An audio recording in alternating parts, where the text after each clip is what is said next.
Cuban President Miguel Diaz-Canel criticized U.S. politics of economic asphyxiation toward the island nation in a Monday speech following protests against the government across the country.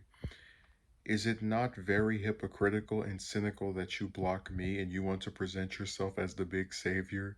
Diaz-Canel said, according to Reuters. Lift the blockade and then we will see what this people that has achieved an immense social work despite what is practically a war economy is capable of. Protesters have taken to the streets in several cities over a lack of food, power, and medicine in the country of 11 million people. The protests were particularly noteworthy given the history of Cuba of generally quashing protests against the government.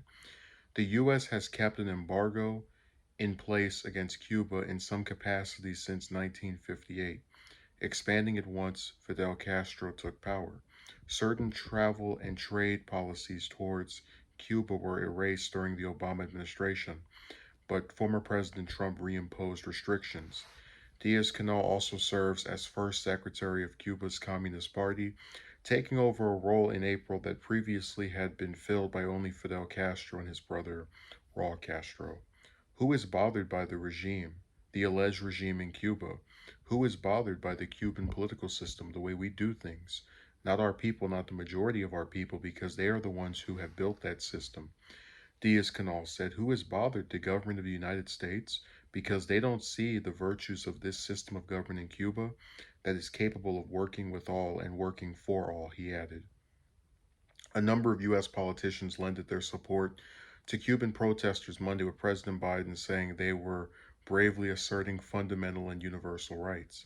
We stand with the Cuban people and their clarion call for freedom and relief from the tragic grip of the pandemic and from the decades of repression and economic suffering to which they have been subjugated by Cuba's authoritarian regime, he said in the statement.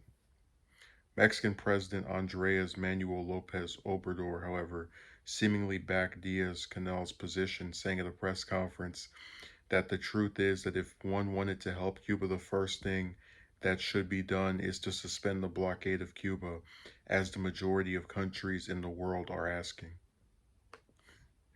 So, this is a major event, I think, in world history because, as the article points out, protests in the Castro decades, I don't even want to say the Castro era because it sounds like it's just a few years, but just during Castro's reign, protests were generally taken out by the government, opposition protests.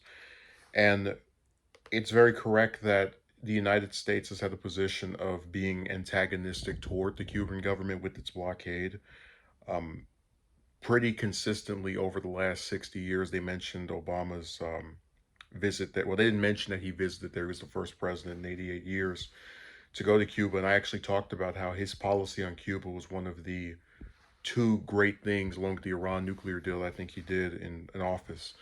Um, but I have to say, you can criticize two sides without actually saying one is better than the other.